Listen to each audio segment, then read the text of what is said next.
You're listening to Brick by Brick, a work boots approach to your wealth. Well, good evening, everybody, and welcome back to Brick by Brick, a work boots approach to your wealth. This is episode 5, and we're going to be talking about what risk really means and what most people get wrong. I'm here with my co-host, Connor Theofolt, again, and again, I'm Kyle Lubeck. So thanks again for joining us. And before we get into it, back by popular demand, our whiskey review. Very sophisticated whiskey review coming Exactly. at you. Yep. So what do we got here, Kyle? Today we have the Larceny. It's their barrel proof. Again, this is really fancy. We're sophisticated, gentlemen. We're sophisticated, and I think we're supposed to roll it. Yeah, but this is their batch A, which is typically earlier in the season, January, February, I believe, is when they do the release. So here we got a 62.1% ABV, which translates to 124.2 proof. You can smell that. Oh man, I can smell the hair sizzling on my chest. This was just an eeny miny mo situation when I was picking it out, and I didn't think too much about it. We didn't have any options, so. But yeah, let's give her a little taste and see how she works here. That's not too bad for. It's got a bit of a smoke to it, almost like campfirey. Yeah, it's got some sweeter notes to it. I've had other A. He said notes. Someone had to say notes. Someone had to say. The other, because I have A, B, and C, so maybe we do B and C the next couple episodes for batch numbers. But most of the A's I've had were a lot sweeter than this. This one's got a little bit more bite to it. But, yeah. Bit of bite reminds me of sitting around a campfire, like right outside the tent. I don't know why that's what I'm getting. I'll have to, in one of our reviews here, talk about whiskey chewing, which I learned about in Nashville. We went to a distillery down there and kind of honestly changed the way that I taste whiskey. So a little teaser for one of these. Pour it on your cereal and taste the way you chew it away, just right on the Honey Nut Cheerios. But yeah, we'll go into that in another episode, so I don't monopolize here. But that's good though. I like that. Yeah. It is stronger though. You can definitely. It's got some kick to it. Yep, it's got a bite to her. So this is gonna be a sipper today, there, folks. Yeah, we're gonna take that one. Well, as in today's episode, what risk actually means. Right. We took a risk. It works. I liked it. So far, it's paying off. See us in 20 minutes. So moving on. Yep. So yeah, we're here today to talk about what risk means and how a lot of people sometimes get that misconstrued with volatility. Yeah. And so that's what we really want to talk about here today is as people are starting to say, well, Kyle, Connor, YouTube, ChatGPT, whoever they're talking to, their aunt, their trusted advisor from previous episodes, what should I be looking at? How much risk should I take? Because I don't care where you go. You set up an account on Schwab, E-Trade, whatever, you're going to have to do some sort of risk tolerance questionnaire. I'm sure everyone here has at least heard those terms before. And it kind of is meant to help you decide what type of risk you need. But, in 2026, it might be time to reconfigure that. Modernize it a little bit. Yeah. And to your point, we'll have a little conversation here about what the difference between volatility and risk are, because a lot of times they're used interchangeably. And the reality is volatility or a market or account up and downs are types of risk, but there's a bunch of other types of risk that people tend to ignore or not even know about, and things that we see. And frankly, that part of our job is to balance for folks. To balance the volatility, the up and down of an account with these other risks. So we're going to go into some of those as well. Well, and again, going back, building off previous episodes, that's where a trusted person, not saying us or anything, but just someone that can, you have an emotional tie to the decision you're making, can be the other side of the coin or that steady captain in the storm. So totally. Well, let's launch into it. Let's talk a little bit about what a lot of people view as risk versus volatility, which they may have never even applied or thought of inside of their accounts. So, what does that mean to you? Yeah, so, what I think the easy one to think of, the one that most people jump to right away when they hear the term risk, especially as it relates to investments, are the red numbers. My account's down, market swings, recently a war in the Middle East, right? Indexes, flying around, markets going down, scary headlines. When people think of risk, I think generally the first thing they think of is the investment volatility, meaning the ups and downs and the swings. And I think that that's reasonable, and that's something you got to keep track of. But I don't think those are exactly the same thing. Yeah. Oh, yeah. Well, and for anyone watching, if you do have some sort of investment account or brokerage account or anything out there, they're constantly putting in big green or red letters right on your homepage, day change. Yep. Oh Right. yeah. I mean, they put it right in the front, Yeah. and they're doing that to invoke emotional responses No. because they want people to make changes. They want people to trade. And, there's been countless studies out there showing, you know, staying consistent Yeah. treats you a lot better over the Right. long term. Right. Well, that's where we've talked about, Kyle, again, like you said, building on previous episodes. One of our mottos here is boring beats broke. Sometimes, a lot of times, tinkering, making an adjustment, buy this, sell that, ooh, headline that, I'm going to invest in this. Yep. Those tinkering and kind of veering off of the path that you set yourself on tend to hurt you more than they help you. Yeah. And especially when volatility is the risk that is front and center, those big red numbers, like you said, on your dashboard or whatever it is, that's when people can go, well, I gotta do something. I need to go to safety. I need to buy cash, or sell and stay in cash, or maybe I just need to go to bonds, or whatever they consider safe or less or no risk. And while a bond or a cash may be a place you can go where there's less market volatility risk, there are a bunch of other risks that, again, we're going to go into that you maybe aren't focusing on, that over the long term can have a even maybe a worse impact potentially. Yeah. Yep. It's uh, mistakenly defining things as risk versus volatility movement when you're making those decisions can hurt you in the long run. So, yeah, I agree with that 100%. So, I mean, we've seen it recently. This year, Yep. the market's been a little tumultuous. A lot of things going on in the news. Obviously, that impacts investor sentiment. Totally. And they make changes, right? And a lot of that is following 401ks. Those are big contributors to market movement. And they sell out to cash. We're going to wait for the better waters buying to calm. opportunity, or yeah. And so a lot of them make that decision after the corrections already Right. happened. Right. Oh, I'm down XYZ. Now I'm going to get out. And then based on that behavior module, when do you judge to get back in? Right. That's I will say, in having watched and helped people through, but also watch people that maybe I'm not working with deal with big sell-offs, whether that's the COVID sell-off, which, by the way, 2020, fastest sell-off in the history of the stock market. We were down 40% in broad market speaking, in like 3 or 4 weeks. Oh yeah. Fastest sell-off in history. And I remember talking to several folks who said, I finally got out. I just couldn't take it anymore. I got out. Okay. And then what the harder decision was for them? Well, now when do I get back in? Well, how do I know what the bottom is? And what do you know? They get back in, higher than when they got out.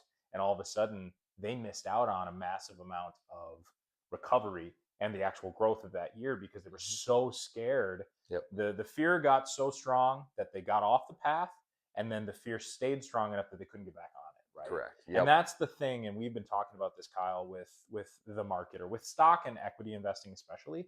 The volatility is part of the game. Yeah. You don't, frankly, deserve reward if you're not willing to take the risk, right? Anyone selling you that I'll get you the reward without the risk, they're selling you a bill of goods, right? There's some risk that we're going to talk about. And the reality is volatility, which is a type of risk, or market volatility, is the one that you pay. That's kind of what you pay to play the long-term, potentially double-digit growth game in an equity portfolio. Well, and it's a yo-yo on an escalator, right? Say more. Over time, you think of it. You're on an escalator. It's going up to the right. Yep. Historically here, right? Future sure, returns, blah, blah, blah. But, over time, it goes up to the right. But meanwhile, while you're standing on that step at any point in time, you got a yo-yo going up and down. I've never heard that. I like that and a lot. So it's, if you can apply that type of logic, because again, a lot of people were, got into kind of just a passive comfort level from 2008 essentially until 2020. Pretty much, we had 11, 12-year run where it was just straight up to the right. And that's a very unhealthy market, right? It's not normal.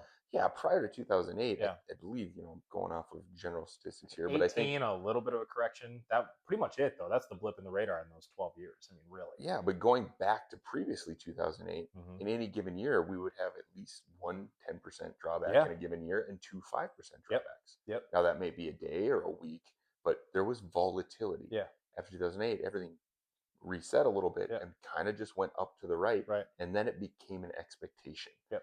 And then it was also an interesting article out there where there was kids entering the workforce, Yep. that only experienced the up and to the right Right. experience for a decade. Right. Imagine you're 21, 22, getting your first big boy job, Yep.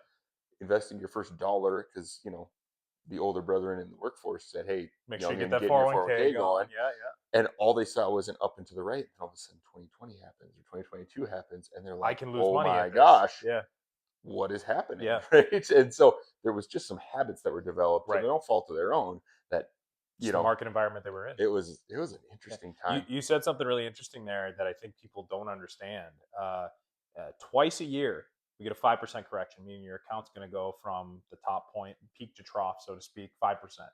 On average, 2 times a year. Yeah. On average, once a year, or right around every 12 months, we get a 10% correction, meaning the account's going to be down 10%, more or less what we've seen the last couple of weeks or months here in 2026. And by the way, 20% corrections like we had in 2022, that kind of thing happens every 3 to 5 years. Again, the point is volatility is normal, and it's what you're signing up for when you're equity investing, right? To say the least. Well, and it keeps the capitalism component healthy. Sure. It gets bad actors out of the way. Yep. It makes way for young businesses to Mhm. thrive. It gets development and R&D going. Yep. It's a lot of good things happen Yeah. when there's organized chaos in Sure. some instances. You're kind of scraping the froth off, right? Exactly. It builds up, and then you scrape the froth off, and you move forward with a better foundation. Yep. That makes sense. Well, Kyle, so volatility, we've obviously hammered on that one because that is the one that tends to scare people. Yep. That's the one that people tend to think of. That's one of the kinds of risks that we need to keep track of in our financial plan. What are some other risks, or what would you go to next as types of risks that people need to watch out for? I mean, the top one, and it gets talked about a lot, is inflation risk. Yes. That one,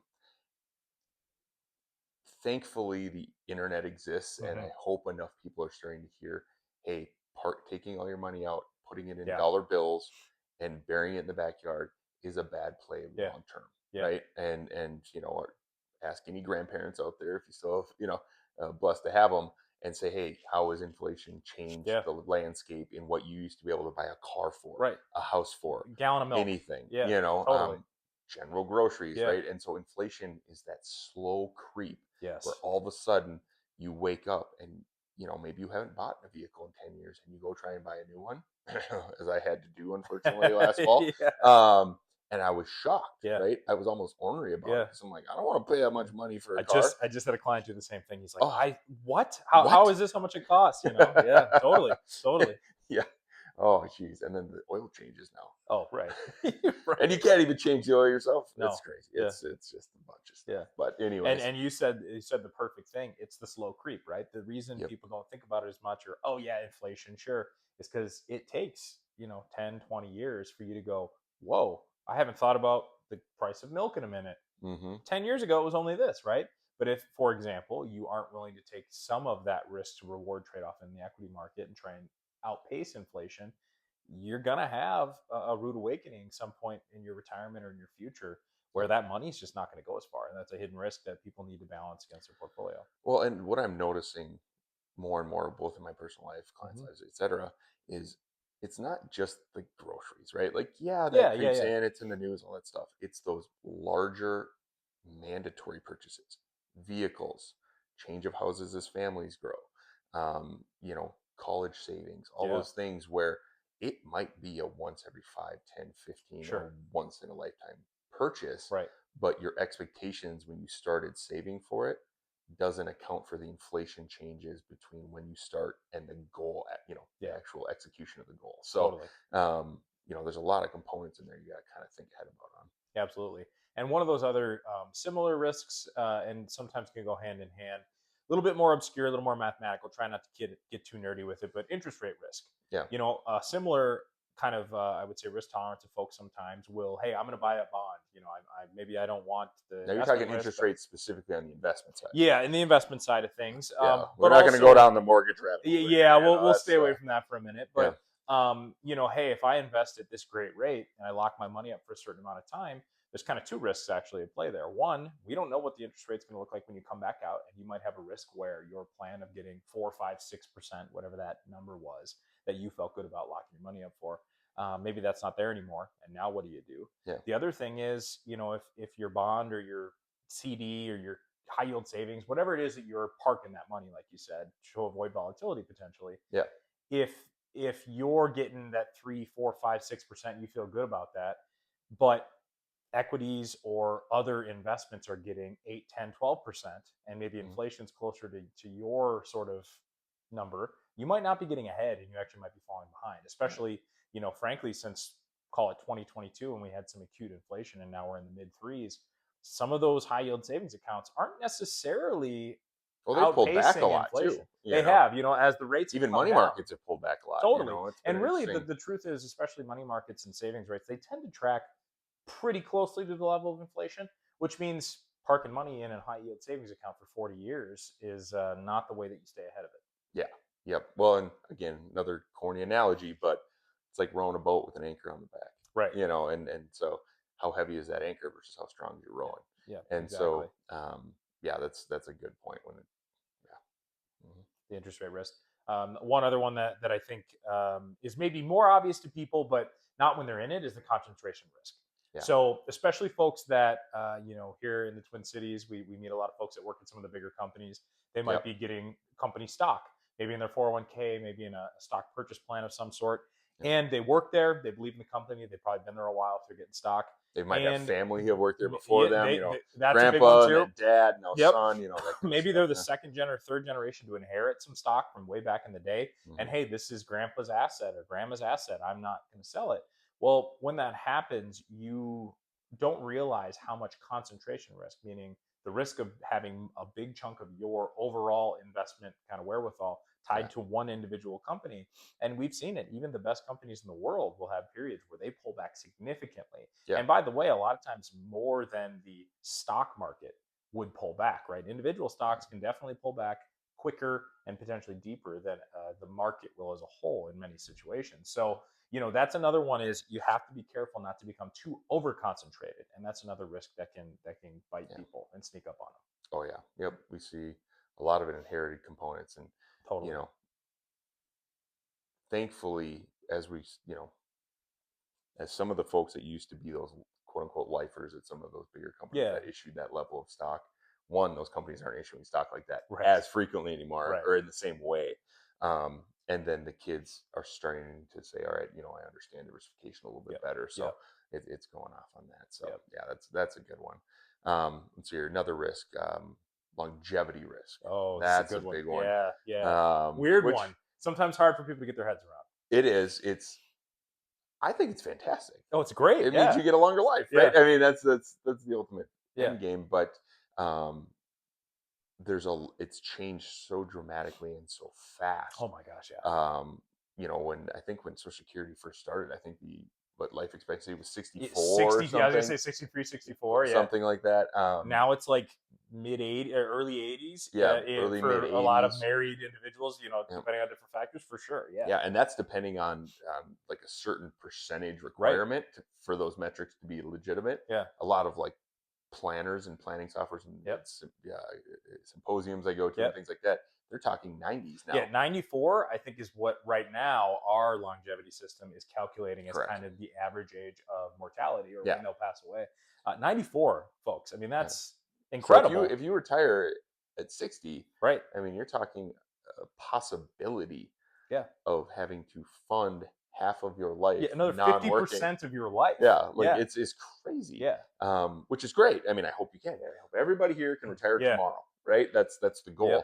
But the reality is we are seeing people that, one, hopefully they have some sort of bucket list when they first retire that they want to go through. That costs money. And some of the considerations, I try and talk about a little bit, is every day is a Saturday. Be careful that you don't treat every day like a Saturday. Easy to spend more money when you didn't work 5 days to 8 have hours the 1 day, and just plan for it, right? And so that's just a lot of it comes into, all right, creating that budgetary mindset, accounting for inflation, accounting for the longevity, how long that has to last, and what the dollar will be worth 30 years in the future. So they all start to play together, and accumulation and investment volatility is kind of the risk during the working years. Yep. So many risks change once Yeah. you hit that retirement. It's a completely different ballgame, Mm-hmm. right? Yeah, You totally. know, another one, sequence of returns risk Yeah. is a big one. Yep. That comes into play when you start taking it out. And I'm not going to dig too deep into this, but essentially, the order of which you get returns doesn't matter as much in the working years Right. as it does in the retirement years when you're having to live off of that quote unquote nest egg. Basically, if you get a big downturn right before you take out some Mhm. money, that can negatively affect you in an outlandish amount down the road. Well, and because of the sequence of those returns. I encourage anyone here, maybe we can put a little thing up here or something, showing the same average return over the same period in retirement, but just inverting them. Yeah. And it's amazing the difference Totally. in the ending balance. Totally. I mean, it's, Yeah. math is black and white, but sometimes it sucks. Yeah. There's a whole lot of gray in there every once in a Right? while. Yeah. Exactly. Yeah. So, So these are all just several of the risks. There's a lot of them, obviously, some that we won't quite get into tonight, but it's not just about market volatility. That's one that's front and center. It's one that's really in your face. It's fast, but a lot of these other ones creep up on you over correct. the course of time, and then a lot of times they're not kind of again front and center until it's almost too late. So what's the danger of reacting to the volatility or the thing that's happening right now, and maybe opening yourself up to some of these other risks? Oh, that's a good question. Again, playing it safe sometimes, I mean, like you said earlier, if you don't take the risk, Yeah. you can't get the reward, Right. which is the way it should be. And so there's things, efficiency frontiers, all of those kind of things. But pulling it back, playing it safe too early has such a ripple effect. Think of, shooting a rifle, Yeah. right? A 1 degree change right at the end of the barrel doesn't have much of a difference. Sure. But you go 20, 30, 100 yards down range. Yeah. That's a big difference in the impact of where you're aiming. And so I would just caution and say, if you have a concern of how much volatility risk you are taking on, I think you should just call it volatility risk. Yeah. Is as you're setting up your plan and working through emotionally how you look at money and invest it and the decisions you make, is only take on the amount of volatility risk that you're comfortable with that still accomplishes the goals. Right. So if you're just investing, saying I want to make as much money as possible, Right. that is so arbitrary Yep. that now you are susceptible to more emotional reactions to those daily or short-term changes. Yeah. If you say, hey, I'm investing this pot of money for this goal down the line, let's say I want to buy a cabin in 5 years. Well, now you're investing different money for retirement, which might be 25 years down. You invest the retirement money different than the bucket that you have for buying that cabin in the next 5. Yep. Right? Because a 10% or 20% Yep. negative impact on retirement money isn't a You're- big deal. Yeah. But it is a huge deal in a 5-year period if, oh crap, I already picked out the cabin. I don't want to lose that piece of land because we had a bad time. You're reminding me of a client case that I had, honestly, very recently. Yeah. A couple came to me working with another advisor. Wasn't much of a planning relationship, was more of a here's a portfolio kind of set and forget it situation. Yeah. And they were basically an 8 out of 10. Okay, so pretty aggressive. But they were starting to specifically, she was starting to really get nervous and actually start to lose some sleep over the swings. There was just in certain days she'd look at the account and it just felt like a lot. Yeah. And we laid out their goals and things and realized they don't need an 8 out of 10. They really needed like a 4.5. They'd done a great job. Yeah. And the goals that they wanted to accomplish were less. And so we were able to actually, just by dialing back that volatility risk, right, and the things they were owning, balance out some risks and some concentration, we were able to give her better sleep at night factor. They were able to accomplish the goals that they wanted and have some left over. So to your point, line up that risk. That's a real world example of there's no reason to take on more than you need. The goal is not just max, max, max, max. It is, but in real life, real people, it's just not. It's not. No. And, I've talked to people who are just in the building phase of life. I've talked to people who have built their wealth and some amazing wealth. And the people that don't react emotionally, one, create longevity in their investment strategy, and two, they're able to put a little bit of math behind when they start to pull risks off the table. It's not tied to what's happening in a very short period of the market. Sure. It's tied to what is the goal they're putting those dollars towards. Sure. The comfort level they're trying to create with that. Yeah. Right. Because it eventually too, and we'll talk about this in future episodes, there's going to be a tip over of accumulating this quote unquote nest egg into how much income can you generate Sure. from it as safe as possible. Yeah. Right. And meaning if there's a giant market swing, it doesn't directly impact next month's paycheck. Doesn't mean you can't make rent or your house payment or go on that Right. trip in your retirement. Exactly. Well, so Kyle, with all of that being said, what would you say to somebody? We had a listener question about, well, guys, when things get scary, isn't cash the safest thing? What would your overall response to that be? I mean, cash has a place, right? It Yeah. should be your emergency fund. Yep. And, we've talked about this. The old adage is 6 months emergency fund. Yeah. Some say 6, some say 30 now with Yeah. the rise of, short-term, debt instruments and all this kind of stuff. Cash is fine, but it cannot be the safety net. Sure. Right? It can't be the safety blanket. Sure. Because it's got a lot of holes in it. Yeah. And so Some if of you're several going of the risks we just talked about. exactly. Yeah. So what I try and coach a lot of my clients is if there's periods of market volatility and it's concerning you, let's have a conversation. But if we're able to talk about what goal each pot of money is going towards, Yeah. and the time until that happens is moving to cash, helping or hurting that goal. Right. Right. Yeah. And if it's a long-term goal, going to cash probably isn't the smartest. That's not saying you shouldn't change the underlying investments, but going straight to cash, you're automatically losing 3%. Yeah. Right. I mean, just with inflation. With right? inflation, it just is absolutely, what it is. yeah. And then that's, the opportunity cost risk and all those kinds of things. Yeah. And to your point about the goals, the financial plan or the work that we're doing is you're getting on a path, and your different goals, the different events in your life are different stops. And if something happens on that road you're on, and you decide I'm going to go to cash, I'm going to hop off this road, you don't know when you're going to get back on or if you can get back on again. So you really got to make a conscious decision. It's got to be really thought out before you hop off that path, and now you don't know where you're driving. Right. Yeah. Right. Or if you're going to hop off it, fine. Yeah. Right. If that makes you sleep good. But before you hop off, set the metric. Yeah. That says when it hits this, I'm back in. Yeah. Yep. In whatever it is, whether it's real estate, the stock market, just putting silver, off a purchase, whatever, putting off a purchase or whatever. It's totally.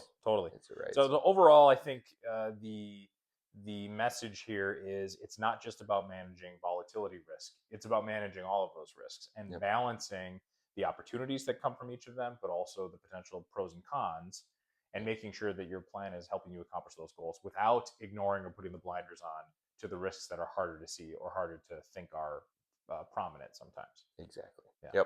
Yep. I think that wraps it up pretty good. Beautiful. So, okay. So, thank you everyone for joining us. Thanks, Connor. Thank you, Larceny. We'll try call us batch B after this. Yeah, right. Join us next time. So we're going to be talking about what progress actually looks like in a plan and how a lot of people tend to get that wrong. So thank you again for joining us. If anyone would like to send us any questions or email us any questions, please email us at workbootswealth@gmail.com, and we'd be happy to work that into a future episode. Thank you. Cheers.